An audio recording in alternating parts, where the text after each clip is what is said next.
and gentlemen, welcome to the Evangelist Nick Garrett channel. If you didn't think we could get any deeper about Jasher than we did on part 1, you'd be mistaken. Knowing what I know now, it just proves true why I keep saying that these projects end up like Indiana Jones movies. In the first part, we learned about how the book will probably never be canonized because who's going to do it? It's a political liability for Lutheran lineage and thus confessional faiths too. And it's a liability for Catholics. It's included in other churches. Let's keep it to those two Western ideas for now. Now we talk about the actual physical text itself. I bought this one and I begin reading through it, and the first point I get to, the author goes to the Mormon Church of LDS doctrines and canons as its supporting text for footnotes. And I go, whoa, whoa, whoa, whoa, whoa, what do I have here? Nowhere on this text does it identify itself as a Book of Mormon theology, but it is one. How fascinating that a newer, tangentially Christian denomination would purchase a text that is in legitimate question to group among others in a library for which there is no foundation of the supernatural claims they make. That feels sinister to me. If you're a Mormon, great. I've got nothing against you personally. But as you know, on this channel, we sit above denomination and doctrine to get at the fundamental Christian truths. So I want to focus on the foreword of the book. That is where the editor/preparer of this particular text states his or her ideas. So I'm going to go through the foreword and just share several things I found while on this journey before we come to a conclusion. First of all, there are some facts in here, and then there are some things that are essentially claims only supported by Mormon text. That's a problem. You can't present them as objective fact and expect the rest of the Christian world to take them seriously. One claim, for example, is that the apocryphal books were written between the time of the Old and New Testament. I don't know that there's any evidence to support that idea. Your reference is to the LDS dictionary, so I don't know what to do with that. It lists lost books of the Bible, books that are mentioned in Scripture but not known or not extant, right? We don't have copies of these texts. The second issue at play here is the idea that the Bible is incomplete and doesn't have all that it should. You have to have that belief as a foundation for the Mormon faith, and that is a huge problem for a legitimate Christian. A Christian cannot say, I've got no authority anywhere. The Catholics say it's tradition and scripture, magisterium. The Lutheran lineage says it's scripture alone. And you're saying, well, it is scripture, but the scripture's incomplete. Okay, well, who is making that claim? The first Mormons. Okay, well, who are they?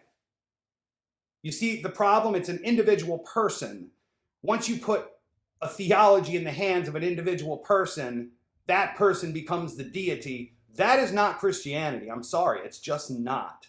It is unlike Christian doctrine. It is not unorthodox Christianity. It's not really Christianity because of that issue. Now, that being said, I think this writer comes to the right conclusion. They say, you know, this book should be viewed as the same way as books in the Apocrypha.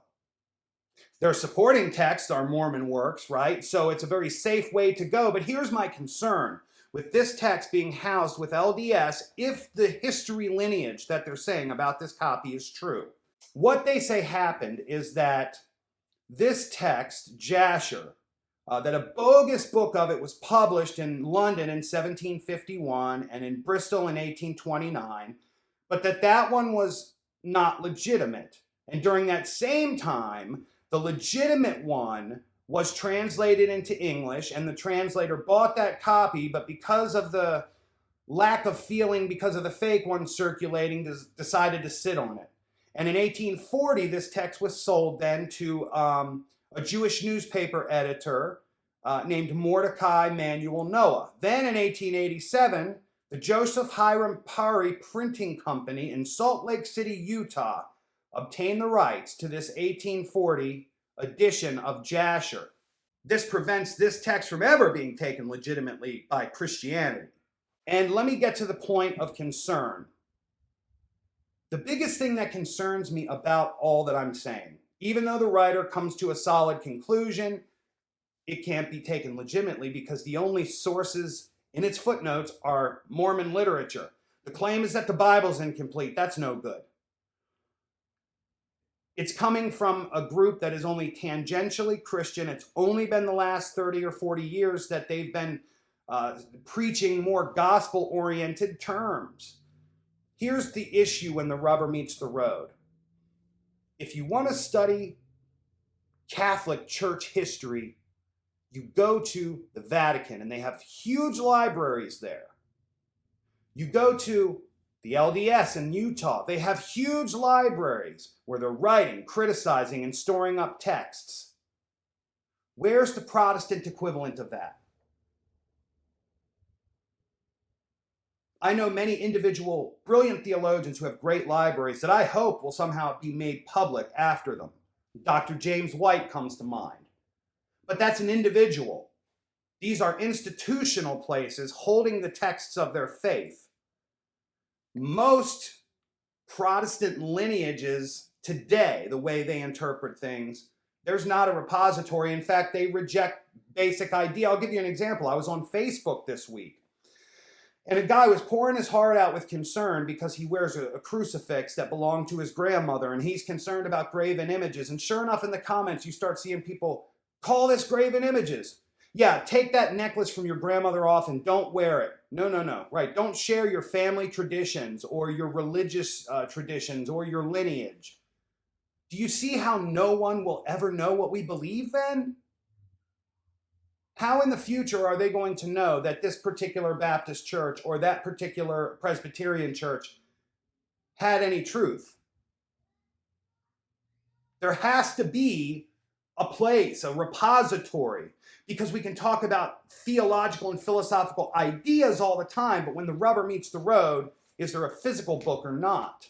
This is a very interesting thing, and it's why our channel seems to, after years and years and years, have some videos with millions of views and others with none. It's because we're not full of theological pre-commitments. For example, this author is clearly writing from a Mormon perspective, and there are theological pre-commitments all to it, making sure it fits in the nice Mormon box. Aside from denomination and aside from doctrines, what are the foundational Christian beliefs that everyone shares? I put out a paper on one. I believe the idea of a second coming of Christ is a universal Christian ideal. I'm not talking about all the secondary doctrines in eschatology, like when is the 1,000-year reign, before, during, or after? When's the tribulation, before, during, or after? Those are all subcategories of this subject. But there has to be some futuristic element involved in a orthodox Christian faith, and it is found in the idea of a second coming. That's what we try to do on this channel, and it's why, we might make enemies of the Mormons now, and I'm not trying to. The guy's a good writer. His conclusion is sound. This book will always be apocryphal. It will never be part of sacred text. That is an accurate assessment. Anyway, in part 3 of this, we'll try to bring it home. We'll wrap it up with a nice bow. We will get into the text of it and take a look at how this particular text orders its books, compare them to the Old Testament. But at this point, it's pretty sound that this book is right where it belongs. It's historical narrative. This book should not be considered sacred canon. So I hope this has been a fun journey. We'll see you next Sunday here for more substantive things. But throughout the week, I like to make some fun TikToks. Last week, I went on Instagram and I talked about what this video was going to be about, like 5 days before. Facebook, I try to, engage in some criticism of documents back and forth, and I sometimes come across interesting ideas. So check out Evangelist Nick Garrett across the platforms, EvangelistNickG, etc. You can purchase my books at Amazon.com/author/Nicholas Garrett. We do have some commercial products too, like mugs and shirts, and I have a couple new shirt ideas that I'm going to put out there. And I look forward otherwise to seeing you next Sunday. God bless you, and may your work today bear fruit.